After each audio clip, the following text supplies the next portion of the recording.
বিধানসভা নির্বাচনের আগে এগরার পুরপ্রধান স্বপন নায়েককে গ্রেফতারের ঘটনায় তপ্ত রাজনীতি। গর্জে উঠেছেন বিরোধী দলনেতা শুভেন্দু অধিকারী। বশ্যতা স্বীকার না করায় পুলিশকে ব্যবহার করেছে তৃণমূল কংগ্রেস, দাবি বিরোধী দলনেতার। পাশাপাশি সেই সঙ্গে ধৃত পুরপ্রধান স্বপন নায়েকের পাশে থাকার বার্তা দিয়েছেন শুভেন্দু অধিকারী। মানে যখন প্রথম মিউনিসিপ্যালিটি দুর্নীতি তৃণমূল যাদেরকে পার্টি থেকে তাড়ায় তাদের গায়ে দুর্নীতি পুলিশকে ব্যবহার করা হয়েছে। স্বপন নায়েক হাইকোর্টে গেছে, এরা হাইকোর্টকে বুড়া আঙ্গুল দেখিয়ে গ্রেপ্তার করেছে। স্বপন নায়েকের সঙ্গে আমরা নৈতিক সমর্থন দেব, পূর্ণ সমর্থন আমাদের আছে। স্বপন নায়েককে ওদের বশ্যতা স্বীকার করেনি বলে পুলিশকে ব্যবহার করা হয়েছে এবং 12,000 ভোটে অগ্নিমিত্রা পাল লিড নিয়েছিলেন লোকসভায়। আমরা এবারে এগরার 30,000 ভোটে জিতবো, আপনি লিখে রাখুন। আপনারা শুনলেন বিরোধী দলনেতা শুভেন্দু অধিকারী স্পষ্টতই জানাচ্ছেন ধৃত পুরপ্রধান স্বপন নায়েকের পাশে থাকতে হবে।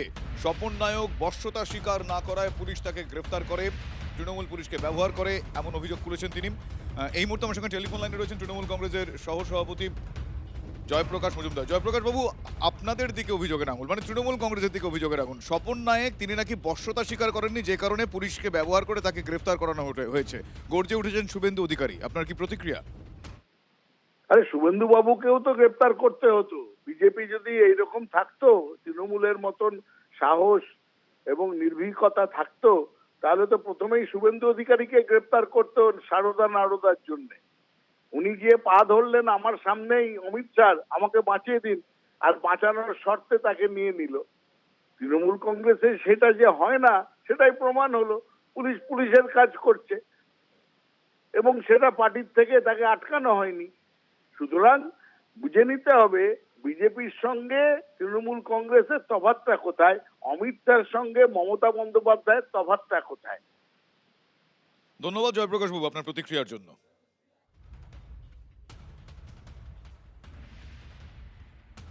পুরপ্রধান স্বপন নায়েক গ্রেফতার হতেই সরগরম এগরা। 14 আসনের এগরা পুরসভার ভবিষ্যৎকে তৃণমূলের 7 আসন থাকলেও স্বপনের গ্রেফতারির পর এখন সংখ্যা তাহলে 6। এগরা পুরসভায় বিজেপির ঝুলিতে রয়েছে 5 আসন, কংগ্রেস আর নির্দলের ঝুলিতে রয়েছে একটা করে আসন। পুরসভার রাশ তাহলে এবার কার হাতে, নির্ভর করছে কংগ্রেস এবং নির্দলের অবস্থানের উপর। স্বপন নায়েক গ্রেফতার হতেই হিসেব করছে তৃণমূল কংগ্রেস এবং সূত্র মারফত যে খবর পাওয়া যাচ্ছে, কংগ্রেস নির্দলকে কাছে টেনে বুথ দখলে মরিয়া বিজেপিও। দুর্নীতিগ্রস্ত যত লোক তৃণমূল কংগ্রেসে থেকে যারা দুর্নীতি করেছেন, দুর্নীতির সঙ্গে যুক্ত হয়েছেন, দলের কাছে ধরা পড়েছেন, সেই সমস্ত মানুষজনকে বিজেপি শেল্টার দেয়। তারই লক্ষণ আপনারা দেখতে পারেন, দুর্নীতিগ্রস্ত লোক অ্যারেস্ট হয়েছে। এতে দুঃখ পাওয়ারও কিছু নেই। যারা দুর্নীতি করবেন তাদের স্থান শ্রীঘরে হবে, এটাই স্বাভাবিক। বিজেপি দুর্নীতিগ্রস্ত স্বপন নায়ককে কেন শেল্টার দিচ্ছে? বিজেপির কাউন্সিলরদের নিয়ে স্বপন নায়ক কেন অনাস্থা প্রস্তাবে এসেছিলেন? দুর্নীতিগ্রস্ত লোকেদের তো ঠাঁই দেয়, স্থান দেয় বিজেপি। কোম্পানির মালিককে ঠিকমতো তোলা না দিতে পারলে তো তার কর্মচারীর যা শাস্তি হওয়ার তাই তো হবে। আসলে তৃণমূলের ভেতরে এখন তৃণমূলের কর্মীরাও নিরাপদ নয়। তৃণমূলের সাধারণ কর্মী থেকে তৃণমূলের নেতারা যারা তাদের বিরুদ্ধে প্রতিবাদ করবে তাদেরকে পুলিশ লেলিয়ে তাদের উপর আক্রমণ করে, তাদেরকে কখনো কেসের ভয় দেখিয়ে, বিভিন্নভাবে গুন্ডা মস্তান দিয়ে তাদেরকে লাইনে আনার চেষ্টা হবে। মামলা মিথ্যা কি সত্যি সে বিচার করার দায়িত্ব ভারতীয় জনতা পার্টির না। বিচার করার জন্য ভারতীয় সংবিধান মেনে কোর্ট রয়েছে, আদালত রয়েছে, সেখানে সত্যি কি মিথ্যা মামলার প্রমাণ হবে। ভারতীয় জনতা পার্টির মুখে এই ধরনের কথা মানায় না। যখনই কোনো দুর্নীতি সামনে আসবে, সেই দুর্নীতিকে নিয়ে সবর হবেন। কত তারিখে কমপ্লেন হয়েছে সেটা আপনারা দেখলে বুঝতে পারবেন, কদিনের মধ্যে তিনি গ্রেপ্তার হলেন সেটা দেখলে বুঝতে পারবেন। পুলিশের কাছে কমপ্লেন না থাকলে পুলিশ তো আর কাউকে গ্রেপ্তার করবে না।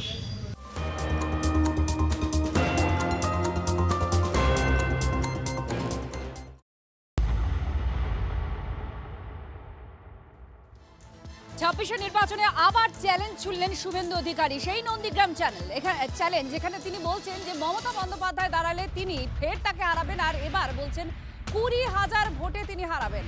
আবার নন্দীগ্রাম, সেই নন্দীগ্রাম যার প্রাসঙ্গিকতা আজও রাজ্য রাজনীতিতে সমানভাবে প্রাসঙ্গিক এবং ভোটের ক্ষেত্রে তো অবশ্যই হটস্পট, সেই নন্দীগ্রাম চ্যালেঞ্জ ছুড়লেন শুভেন্দু অধিকারী। তিনি বলছেন তৃণমূলের একমাত্র হাতিয়ার মমতা বন্দ্যোপাধ্যায়, নন্দীগ্রামে আবার দাঁড়ান, আবার 20,000 ভোটে হারাবো, সরাসরি চ্যালেঞ্জ ছুড়ে দিলেন বিরোধী দলনেতা।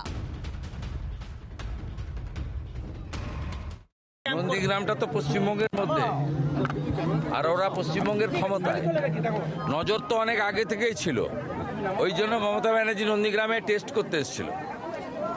তা উনি তো 21-এ দাঁড়িয়েছেন, নজরটা ওনার আছে, কারণ নন্দীগ্রামের লোক মরেছে, উনি মুখ্যমন্ত্রী হয়েছেন, আর উনি মুখ্যমন্ত্রী হওয়ার পরে ওনার ভাইপোকে দিল্লি থেকে এনেছেন। 11 সালের আগে যারা এখানে কিছু করেনি তাদেরকে নন্দীগ্রামের লোক গ্রহণ করবে না। তৃণমূলের মমতা ব্যানার্জি ছাড়ার বড় কোনো অস্ত্র নেই। আমি চাইবো 26-এর ভোটে মমতা ব্যানার্জি নন্দীগ্রামে আবার লড়ুন। তৃণমূলের সবচেয়ে বড়, এবং ওরা বলে, আমি বলি না, আমি বলি এটা চোরেদের অস্ত্র। তৃণমূলের সবচেয়ে বড় অস্ত্র, যার দাঁত কেলানো ছবি দিয়ে সব জায়গায় প্রচার করা হয়, তিনি এখানে একবার হেরেছেন, আরেকবার আসুন। আমি 1956-র সঙ্গে আরেকটা শূন্য লাগিয়ে 20,000 ভোটে হারাবো।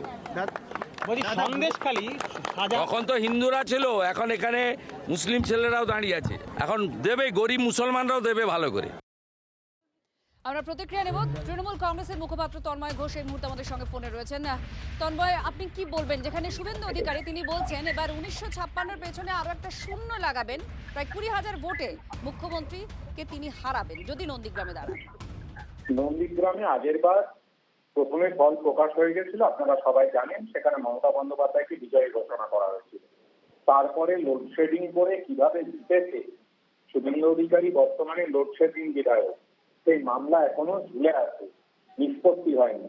সুতরাং এই যে জারিজুরি, সেই জারিজুরি 2026-এ খাটবে না। নন্দীগ্রাম থেকে যিনি সর্বভারতীয় তৃণমূল কংগ্রেসের প্রার্থী হন, দল যাকেই মনোনয়ন দিন, তার বিরুদ্ধে শুভেন্দু অধিকারী লড়ে দেখান, শুভেন্দু অধিকারীকে 20,000 ভোটে নন্দীগ্রাম থেকে হারাবেন। ধন্যবাদ তন্ময় ঘোষ, তৃণমূল কংগ্রেস মুখপাত্র ছিলেন আমাদের সঙ্গে।